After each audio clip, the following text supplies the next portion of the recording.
দেখো আজকে পুজো করতে চলে এসেছি। আমার পুজো অলরেডি হয়েই গেছে, আগে আমি ক্যামেরা করতে পারিনি। এটা হলো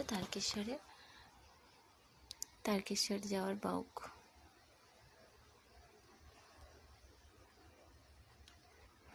এটা স্মৃতি হিসেবে তুলে রেখেছি এটাকে। আর এটা আমার জগন্নাথ, পুরীর জগন্নাথ। আর ওই যে আমার শিব, আমি প্রচণ্ড শিব ঠাকুরকে ভালোবাসি, এই যে প্রচণ্ড ভালোবাসি আমি ওকে। না জল দিয়ে আমি কোনোদিনও খাবার গ্রহণ করি না। আর ওই যে দেখছো, ওটার উপর আমার যত রাগ, ওই শিব ঠাকুরটার উপর আমার যত রাগ, কেন আমি জানি না।